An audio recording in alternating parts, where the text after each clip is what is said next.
Assalamualaikum warahmatullahi wabarakatuh. Selamat pagi anak-anak. Hari ini kita akan belajar IPA tentang perkembangbiakan tumbuhan. Perkembangbiakan tumbuhan itu ada secara vegetatif dan generatif, atau secara kawin dengan bunga ya. Biasanya tumbuhan itu menghasilkan biji. Nah, perkembangbiakan secara vegetatif itu dibagi dua, yaitu secara alami dan buatan. Perkembangbiakan secara generatif dilakukan melalui penyerbukan. Penyerbukan itu merupakan proses jatuhnya serbuk sari pada permukaan putik yang terjadi pada bunga dari tumbuhan. Nah, penyerbukan ini merupakan bagian penting dari proses reproduksi tumbuhan berbiji. Karena tumbuhan generatif memiliki alat perkembangbiakan berupa putik dan benang sari. Ya. Nah, macam-macam penyerbukan berdasar asal serbuk sarinya itu ada 4, yaitu penyerbukan sendiri atau autogami, artinya serbuk sari yang jatuh ke kepala putik pada bunga itu sendiri. Contoh tumbuhan yang melakukan penyerbukan sendiri antara lain mangga, jambu, bunga turi, bunga sepatu, rambutan, bunga telang, dan lain-lain. Kemudian penyerbukan tetangga atau geitonogami. Nah, artinya serbuk sari jatuh ke kepala putik pada bunga lain, tapi bunga itu masih terletak pada tumbuhan itu sendiri. Contoh tumbuhannya misalnya jagung, padi, kelapa sawit, mawar merah, mawar putih. Kemudian yang ketiga penyerbukan silang atau alogami. Ini serbuk sari jatuh ke kepala putik bunga lain yang berbeda tumbuhan tapi masih sejenis. Nah, penyerbukan ini biasa disebut dengan persilangan atau kawin silang. Contoh tumbuhannya adalah melinjo, pinus, mawar, kamboja. Nah, selanjutnya penyerbukan bastar atau hibridogami. Nah, pada penyerbukan ini serbuk sari jatuh ke kepala putik bunga lain yang berbeda varietas. Biasanya akan menghasilkan varietas atau spesies baru.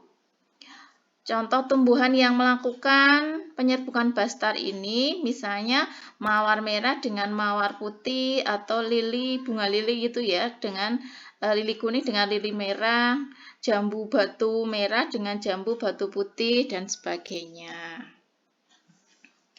Nah, selanjutnya penyerbukan berdasar macam-macam perantaranya. Ada penyerbukan zoidiogami ya. Nah, penyerbukan ini dibantu oleh hewan, misalnya burung, serangga, kelelawar, dan siput. Kemudian penyerbukan hidrogami ini dibantu oleh air, biasanya terjadi pada tanaman air seperti hidrilla dan ganggang. Serbuk sari dibawa oleh arus air hingga akhirnya bertemu dan menempel di putik bunga lain yang sejenis. Kemudian penyerbukan anemogami. Ini dibantu oleh angin. Contoh tanaman yang penyerbukannya dibantu oleh angin, misalnya jagung, gandum, dan rerumputan. Ada beberapa ciri bunga yang penyerbukannya dibantu oleh angin, misalnya mahkota bunganya berukuran kecil dan tidak berwarna, serbuk sari kering, ringan, dan banyak, kemudian tidak berbau dan tidak berkelenjar nektar, kepala putik terjulur keluar. Nah, selanjutnya penyerbukan antropogami. Ini dibantu oleh manusia. Contoh yang penyerbukannya dibantu oleh manusia, misalnya bunga vanili, anggrek, salak, dan buah naga. Nah, selanjutnya tentang perkembangbiakan vegetatif alami. Vegetatif alami, contoh perkembangbiakan dengan vegetatif alami, ini ada umbi batang, umbi lapis, umbi akar, akar tinggal, tunas geragih, tunas adventif, dan spora. Nah, perkembangbiakan vegetatif alami ini terjadi tanpa bantuan manusia. Ya, nah contohnya umbi batang itu tumbuhannya ada kentang dan ubi jalar. Nah, umbi batang ini adalah batang yang tumbuhnya di dalam tanah. Umbi batang terbentuk dari batang atau struktur modifikasi batang. Pada umbi batang terdapat mata tunas. Mata tunas dapat tumbuh menjadi tumbuhan baru. Kemudian umbi lapis. Umbi lapis adalah pelepah daun yang bentuknya berlapis-lapis. Pada bagian umbi lapis akan tumbuh daun, sedangkan pada bagian bawah akan tumbuh akar serabut. Contohnya bawang merah, bawang putih, bunga tulip, dan bunga bakung. Kemudian umbi akar. Umbi akar itu adalah akar yang berfungsi menyimpan cadangan makanan. Nah, contoh tumbuhan yang memiliki umbi akar yaitu singkong, lobak, dan wortel. Selanjutnya akar tinggal atau rizoma adalah batang yang tumbuh di dalam tanah. Batang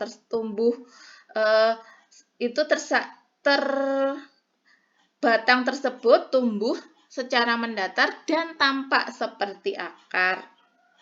Nah, selain sebagai alat perkembangbiakan, rizoma ini berfungsi sebagai tempat cadangan makanan. Contoh tumbuhannya adalah kunyit, jahe, lengkuas, kencur, temulawak, ya.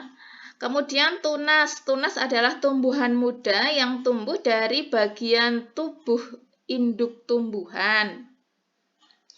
Nah, meskipun tunas ini tumbuh dari batang induk, tapi hidupnya tidak bergantung pada induk. Contoh tumbuhannya adalah pisang, bambu, dan tebu. Selanjutnya adalah geragih atau stolon. Nah, geragih adalah batang yang tumbuh dan menjalar di permukaan tanah. Bagian batang yang menyentuh tanah akan membentuk akar dan tumbuh tunas baru.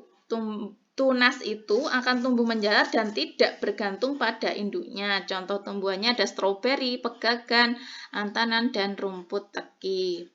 Kemudian tunas adventif adalah tunas yang tumbuh pada tepi daun atau akar tumbuhan. Nah, tunas itu akan tumbuh menjadi tanaman baru. Contohnya adalah cocor bebek, sukun, dan kesemek.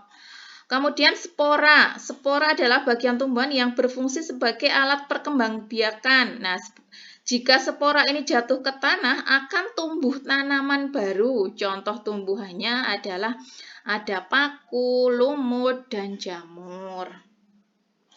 Nah, vegetatif buatan, nah itu bisa dilakukan dengan cangkok, okulasi, atau tempel, menyambung, atau mengenten, merunduk, dan stek.